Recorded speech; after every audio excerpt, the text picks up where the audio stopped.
Hi, welcome to my YouTube channel. This is my HPI Sprint 2 radio control touring car or drift car, whichever you like to call it, whether you like drifting or racing or just bashing. This is what type of car this is. As you can see, it's got a Porsche 911 turbo shed on it. I've done a lot of upgrades to this because it came when I bought it with a brushed 14-turn triple Team Orion motor, and it had a LRP F1 super reverse electronic speed controller, and I've now upgraded this to brushless. I'll just take the shed off and show you the insides of it. Haven't got any body clips on at the moment. Got some coming, so I keep losing them. Right, as you can see,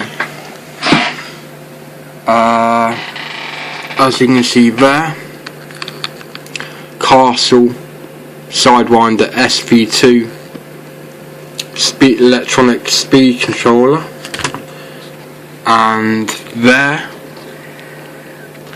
green, that's a 5,700 kilovolt kV Newcastle 4-pole motor, which is very powerful. I've put a new rear belt on it. I've put a new rear one. In fact, I've replaced both of these pulleys now. Both of these are new, although they don't look it because I've actually glued one half of the plastic to the pulley. I've replaced the spur gear. It's just a standard 87 tooth spur gear. I've fitted a 29 tooth pinion gear here. I've also changed the motor plates from the purple ones it came with to orange, because the orange one is for the sport version of this car, and it allows me to fit a front belt tensioner, which is always useful. And I always wanted to put a tensioner on the front because helps the belt go round and helps the diff go round when the pulley is turning. It helps the front wheels go round, that does. Right, I run this on 3-cell LiPo usually. It will house a 2-cell in the battery compartment, a long 2-cell, but it's a bit of a tight squeeze. It is pretty powerful, and I've upgraded everything apart, even the steering servo. I had a broken steering servo, so I upgraded it. I've upgraded the steering servo horn. The linkage is new as well. I've adjusted all the steering, the camber, the towing. I've put new tyres on it. These ones are just some HPI plastic tyres, but they're good for drifting. They don't have much grip, which is obviously good for drifting.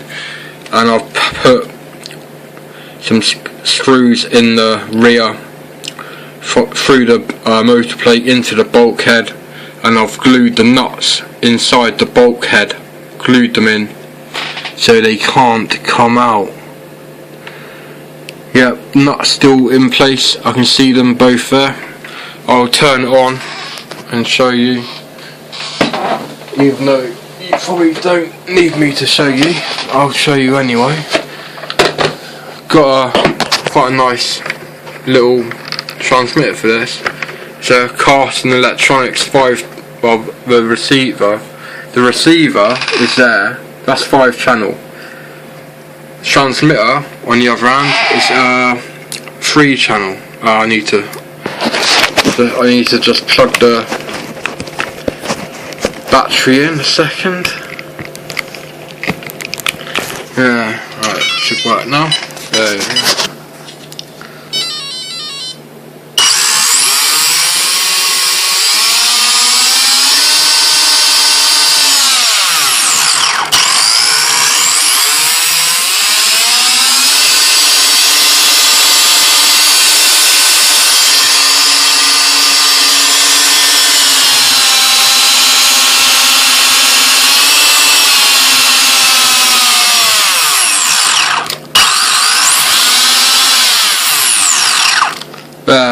You can see it in action, fully working, fully done up as it were.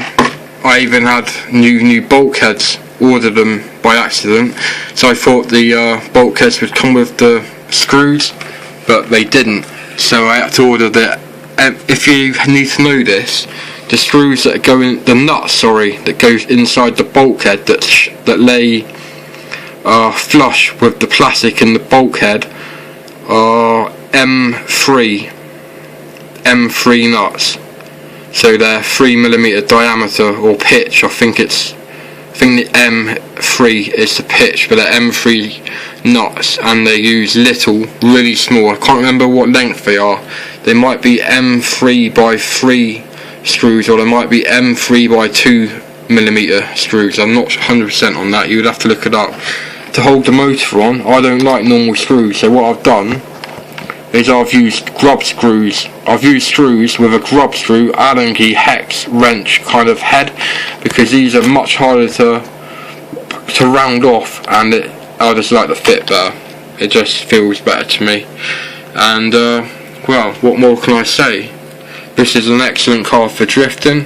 As you can see underneath, I've got some rally wheels. So real lot of grip on these tyres, tell you that. And I've also got some Schumacher Sorex 24R tyres as well. I haven't actually changed the suspension with springs. Haven't had a need to do that. I haven't put oil in them either, but maybe I should. I've had both of the front and rear diffs apart, totally in pieces. I've had this car in its pieces many times before.